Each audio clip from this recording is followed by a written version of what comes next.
दीनो कुरान की तौकीर कहा जाता है, गौस को दहर की जागीर कहा जाता है।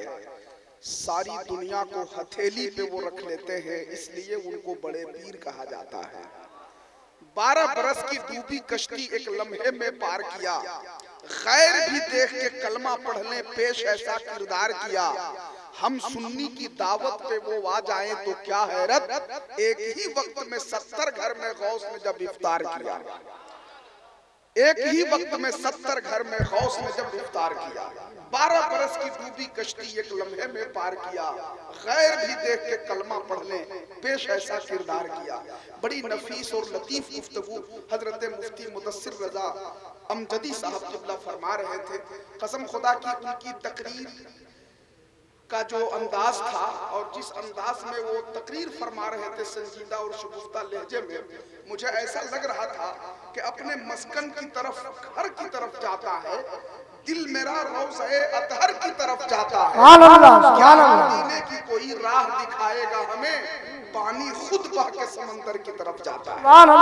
बहुत अच्छा सुन रहे हैं माशाअल्लाह। तो एक गुस्ताखे रसूल जो है वहां भी वो बीच में घुस करके चुपके से इनकी तकरीर सुन रहा था। तो इनकी तकरीर सुन करके उसको बर्दाश्त नहीं हुआ, तो खड़ा होकर के गुस्ताखी करने के अंदाज में कहता है, हजरत ये बताइए तो जन्नत में सब कुछ मिलेगा? तो हजरत ने कहा अल्हम्दुलिल्लाह जन्नत में सब कुछ मिलेगा। तो उसने गुस्ताखी करते हुए कि हजरत सिगरेट भी मिलेगा? तो हजरत ने कहा हाँ कमीना सिगरेट भी मिलेगा, मगर सिगरेट जलाने के लिए तुमको जहन्नम में ही जाना पड़ेगा। तो एकदम बिल्कुल बर्जस्तगी है हजरत के जवाब में माशाअल्लाह। हजरत किसी भी बदअकीदे का जवाब बिल्कुल इस अंदाज में देते हैं कि उसकी नानी याद आ जाती है। अमेरिका के पास हथियार है, दौलत है, सुपर पावर है। पाकिस्तान के पास आतंकवाद है, चीन के पास लंबी दीवार है। हर मुल्क के पास अपना अपना हथियार, अपनी अपनी ताकत है, लेकिन फिर भी सभी लोग हिंदुस्तान से डरते हैं। और इसलिए डरते हैं कि हिंदुस्तान के पास गरीब नवाज है। हिंदुस्तान के पास गरीब नवाज है। 3G और नहीं 4G से चलता है। हमारा काम तो मौला अली से चलता है पूरे मुल्क में नेटवर्क मेरे ख्वाजा का, ये मुल्क ख्वाजा हिंदल वली से चलता है।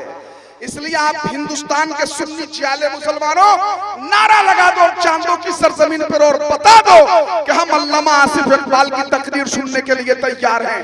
नारे तकबीर, नारे रिसालत, जश्न गौसुल वरा कॉन्फ्रेंस, फैजाने हुजूर सैयदना पाक मसलके आला हजरत हजरत अल्लामा अलहाज आसिफ इकबाल साहब क़िबला, नारे तकबीर, नारे रिसालत। अब जबर क्या है शेर बोलेगा, एक मुजाहिद दिलेर बोलेगा, नजदियो खैरियत नहीं तेरी, आला हजरत का शेर बोलेगा।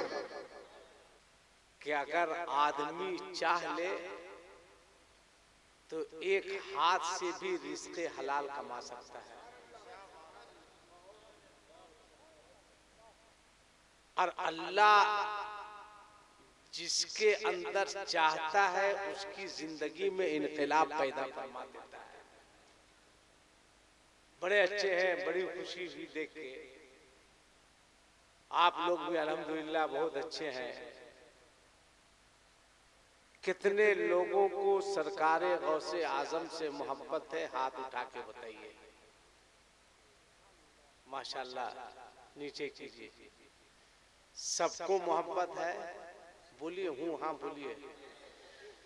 सच्ची मोहब्बत है या सिर्फ फेंक फांक है? बोलो ना भाई, सच्ची मोहब्बत है? सोच के बोलिएगा। सच्ची मोहब्बत है ना भाई? बोलो ना।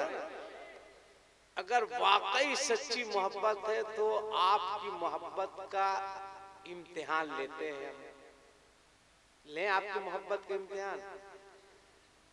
अगर सच्ची मोहब्बत है तो यहां से लेकर वहां तक है कोई एक ऐसा आदमी जो ये कहे मैं गौस से पाक का सच्चा दीवाना हूँ, और गौस की महफिल में वादा करता हूँ कि कल से मैं अपने चेहरे पे दाढ़ी रखूंगा। एक आदमी, अब आपका इम्तिहान हो जाए, सब एक दूसरे को ताक रहा है, कोई एक आदमी नहीं है। याद रखना, गौसे आजम देख रहे हैं। मेरा अकीदा है मेरा गौस कल भी जिंदा था, मेरा गौस आज भी जिंदा है। कोई एक आदमी?